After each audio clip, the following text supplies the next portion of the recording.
आप सभी को मेरा स्नेह भरा नमस्कार। मैं कृतिका काटल कक्षा 10 की छात्रा केंद्रीय विद्यालय भद्रवत से आज आपके समक्ष उत्साह कविता की प्रस्तुति लेकर आई हूँ। कविता शुरू करने से पहले विशेष धन्यवाद दूंगी हमारे अध्यापक आदरणीय श्री सुरेश चंद्र शर्मा जी को, जिन्होंने हमें हर कदम पर प्रोत्साहन दिया। धन्यवाद गुरुजी। कविता शुरू करने से पहले कवि के बारे में कुछ जान लेते हैं। कवि परिचय। सूर्यकांत त्रिपाठी निराला। नाम सूर्यकांत त्रिपाठी निराला। जन्म 1899, बंगाल के महिषादल। मूल निवासी गढ़ाकोला, उत्तर प्रदेश। शिक्षा 9वीं तक महिषादल में हुई। पत्नी का नाम मनोहरा देवी। निधन 1961। उनका विवाह 14 वर्ष की आयु में मनोहरा देवी से हुआ, किंतु उनका पारिवारिक जीवन सुखमय नहीं था। जब उनकी पुत्री सरोज का निधन हुआ तो उनका हृदय टुकड़े टुकड़े हो गया। इस प्रकार निराला जीवन भर क्रूर परिस्थितियों से संघर्ष करते रहे। उनकी प्रमुख रचनाएं हैं प्रेमल, अनामिका, गीतिका, अप्सरा, चोटी की पकड़ आदि। निराला जी छायावादी काव्य धारा के प्रमुख स्तंभ माने जाते हैं। कविता। उत्साह।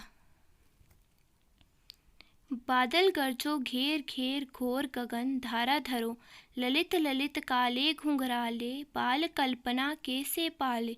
विद्युत छवि उर्मे कवि नव जीवन वाले, वज्र छिपा नूतन कविता फिर भर दो बादल गरजो। विकल विकल उन्मन थे उन्मन विश्व के निदाघ के सकल जन, आए अज्ञात दिशा से अनंत के घन, तप्त धरा जल से फिर भर दो शीतल कर दो। बादल गरजो हमारा पहला काव्यांश है। बादल गरजो घेर घेर घोर गगन धारा धरो, ललित ललित काले घुंघराले बाल कल्पना कैसे पाले। विद्युत छवि उर्मे कवि नवजीवन वाले, वज्र छिपा नूतन कविता फिर भर दो बादल गरजो। प्रस्तुत पंक्तियों में कवि ने बारिश होने से पहले आकाश में दिखने वाले काले बादलों को गरजने और आकाश में बिजली चमकने का अद्भुत वर्णन किया है। कवि कहते हैं कि बादल धरती के सभी प्राणियों को नया जीवन प्रदान करते हैं और ये हमारे अंदर के सोए हुए साहस को भी जगाते हैं।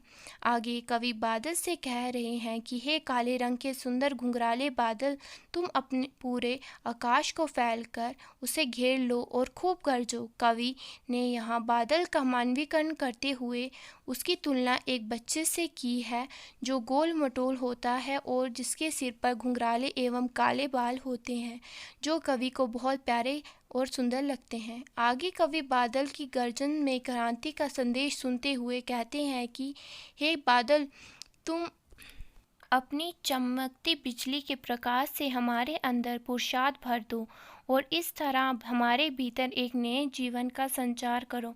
बादल में वर्षा की सहायता से धरती पर नया जीवन उत्पन्न करने की शक्ति होती है, इसलिए कवि बादल को एक कवि की संज्ञा देते हुए उसे एक नई कविता की रचना करने को कहता है। हमारा दूसरा काव्यांश है। विकल विकल उन्मन थे उन्मन विश्व के निदाघ के सकल जन, आए अज्ञात दिशा से अनंत के घन, तप्त धरा जल से फिर शीतल कर दो बादल गरजो।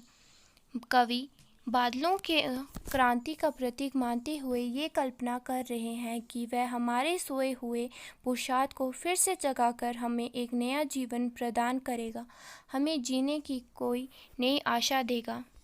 कवि इन पंक्तियों में कहते हैं कि भीषण गर्मी के कारण दुनिया में सभी लोग तड़प रहे थे और तपती गर्मी से राहत पाने के लिए छांव व ठंडक की तलाश कर रहे थे। तभी किसी अज्ञात दिशा से घने काले बादल आकर पूरे आकाश को ढक लेते हैं, जिससे तपती धूप धरती तक नहीं पहुंच पाती।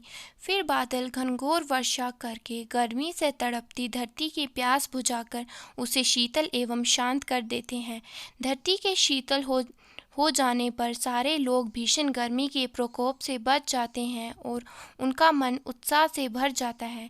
इन पंक्तियों में कवि ये संदेश देना चाहते हैं, जिस तरह धरती के सूख जाने के बाद भी बादलों के आने पर नए पौधे उगने लगते हैं, ठीक उसी तरह अगर आप जीवन की कठिनाइयों के आगे हार ना माने और अपने पुरुषार्थ पर भरोसा रखकर कड़ी मेहनत करते रहें तो आपके जीवन का बगीचा भी दोबारा फल फूल उठेगा।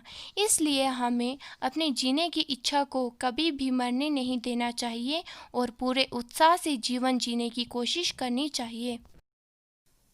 प्रश्न उत्तर। हमारा पहला प्रश्न है, कविता का शीर्षक उत्साह क्यों रखा गया?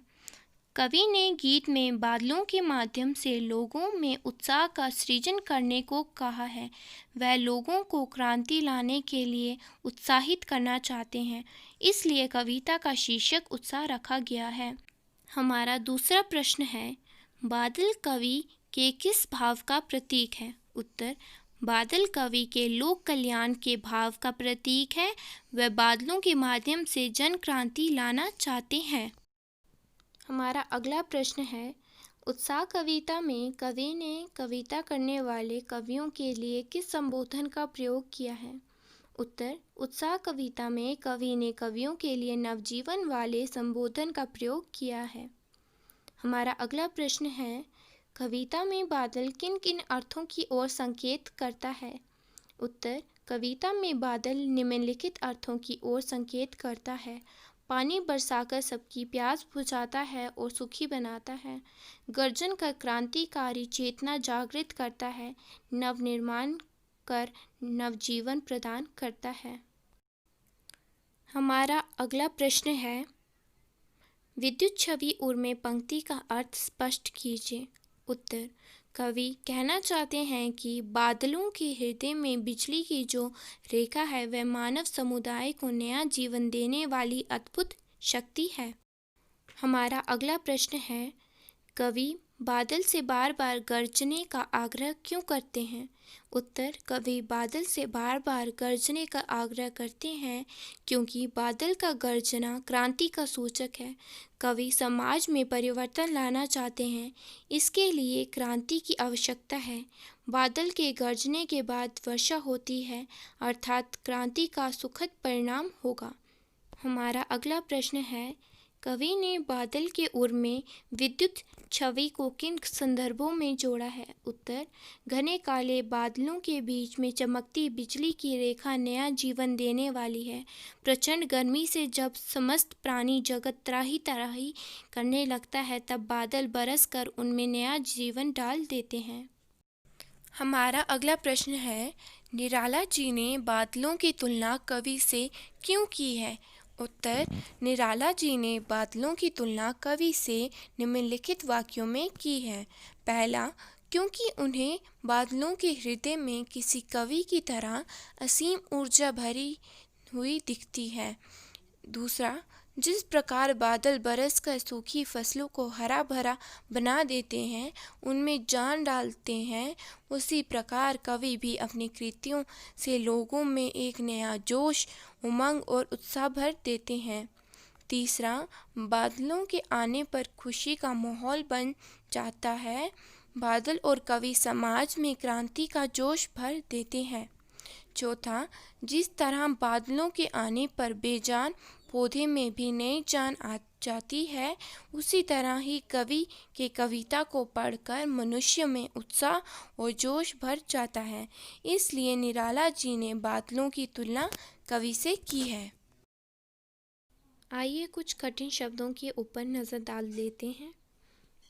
कठिन शब्दों के अर्थ: धाराधर, बादल, निदाघ, गर्मी, सकल, सब, आभा, चमक, वज्र, कठोर, अनंत, जिसका अंत न हो, शीतल, ठंडा, छवि, सौंदर्य, उर, हृदय, विकल, बेचैन, अट, समाना।